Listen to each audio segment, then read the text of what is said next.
नमस्कार दोस्तों, मैं विनोद कुमार मिश्रा खंड खंड मन या खंड मना पर एक वीडियो लाए हैं।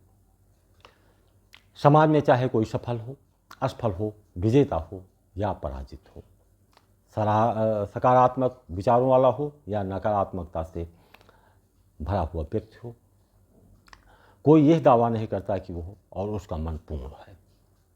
उसकी आत्मा अपने आप में पूर्णता हासिल कर लिया है। हम अपने आप में पूर्ण मानव होने पर मन और आत्मिक रूप से स्वयं को खंड खंड महसूस करते आए हैं। क्या स्वयं के खंड मना हमारी स्वयं की देन है या इसके अन्य कोई कारण भी हो सकते हैं? अगर हम मानवीय विकास की बात करें तो सर्वप्रथम पाएंगे कि हर आदमी अपने आप में समाज में अखंडतापूर्ण रहता था। ऐसे में धर्म मानव समाज में कूद आया।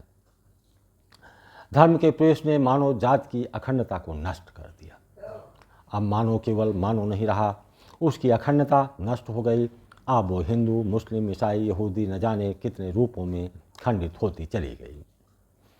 मानव जात की अखंडता नष्ट होती गई।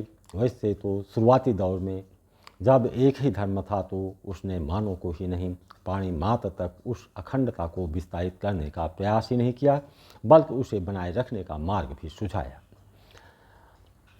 मन को पूर्णता प्रदान करने पर बल दिया गया। कालांतर में प्रत्येक धर्म में ऐसे ऐसे गुरुओं का प्रादुर्भाव हुआ जिन्होंने मानवीय संबंधों को आधारित करते हुए मनुष्य मन की गहरी भूख को परखा, गहरे आकर्षण को जाना।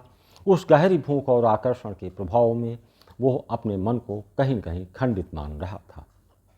उन धार्मिक गुरुओं ने मनुष्य के खंडित मन से एक नया सृजन कर दिया, जिसे अप्सराएं, हूरों का नाम देकर चालबाजियां करते हुए समग्र मानव समाज को मातम में भरने का प्रयास करते रहे। क्योंकि धार्मिकता के नाम पर मानवीय लोभ को ऐसे ढंग से विस्तारित किया गया कि हम सभी विखंडित होकर पूर्णता की सत्यों को हाशिए में रखते हुए स्वयं के व्यक्तित्व को विभाजित करने में लग गए। इसका दोष केवल धार्मिक उपदेश तक नहीं रही, बल्कि इसके पीछे राजनेता भी आगे आए। जहां अधिकांश लोगों के मनों की खंडना हुई, वहीं राजनेताओं ने उस खंडित मन को तोड़ने में लग गए, वो भी छोटे छोटे खंडों में, छोटे छोटे टुकड़ों में। इसके लिए किसी एक राजनीतिक दल जिम्मेदार नहीं है। शुरुआत में एससी, एसटी या अल्पसंख्यक जैसी विचारधाराओं को सृजित ही नहीं किया। पूरे के पूरे समाज में मानवीय अखंडता को तोड़ दिया। राजनेताओं को लाभ तब अधिक होगा जब मनुष्य पूर्णता की परिभाषा ही भूल जाए। पूर्णता देने के स्थान पर सभी लोगों को विभाजित करने का प्रयास करते हुए यूजीसी जैसा कानून भी अस्तित्व में लाया गया।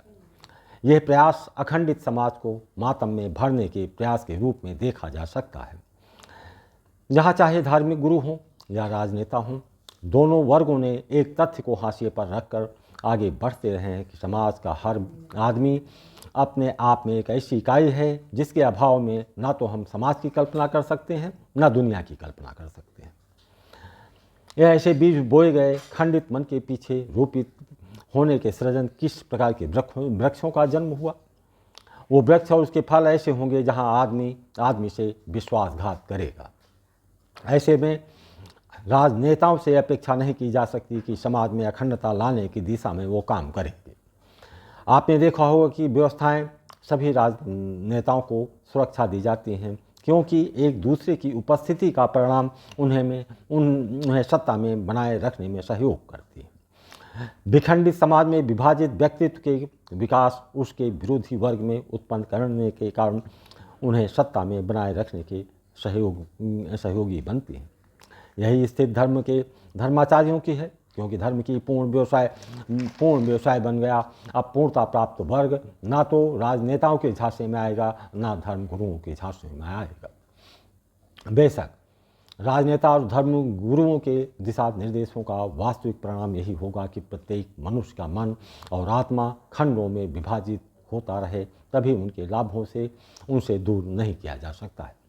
ऐसे में उस वर्ग को उभर कर सामने आना होगा जो अपनी अंतर्दृष्टि से देखते प्रत्येक मनुष्य के आत्मसम्मान की रक्षा का संकल्प ले सके। वह अंतर्दृष्टि है उसके अंदर छिपे हुए ऐसे ग्रंथ जहाँ केवल ज्ञान भरा हो, वो ज्ञान जो किसी धार्मिक ग्रंथों का मोहताज न हो। यद्यपि यदि ऐसा वर्ग उभर कर आता भी है तो उसे अनेकों प्रकार के झंझावातों से गुजरना पड़ेगा। कारण है कि शताब्दियाँ बीत गई, लोग जिसके द्वारा छले गए, जिनके ज्ञानों ने उन्हें खंडमना में पहुंचा दिया, उनके प्रति ही उनका पूर्ण समर्पण होता है। ऐसे में जिन लोगों के कल्याण का संकल्प लेकर आप आगे बढ़ेंगे, उनके लिए आप निंदा के पात्र होंगे। मंतव्य साफ है कि मानव मन की एवं आत्मा की पूर्णता का मार्ग ना तो राजनेताओं के पास से गुजरता है, न धार्मिक मार्गदर्शकों के से होकर गुजरता है। वो मार्ग आप स्वयं हैं। आपके अंदर छिपा हुआ ज्ञान है जो हृदय में उपस्थित है सहयोगी के रूप में। ऐसे लोग जिनके साथ आप अपना आत्मिक नाता पाते हैं या आत्मिक यात्रा के सहभागी के रूप में पाते हैं, यदि किसी को ऐसा नहीं पाते तो आपका एकाकीपन आपकी पूर्णता का आधार बन सकता है। एक बात सबके अनुभव में आया होगा कि जब भी आपका मन खंडित हुआ, उसका उपचार धार्मिक लोगों से कराने की सोची। हाँ, राजनेताओं के पास भी गए होंगे। इन वर्गों ने जो भी रास्ता बताया, जो दिशा बताई, वो सब मानवीय मन को पतन की ओर लेते गए, क्योंकि वास्तव में वो पतन के ही रास्ते हैं। जय हिंद। आशा है वीडियो पसंद आई हो तो लाइक, सब्सक्राइब और शेयर करना ना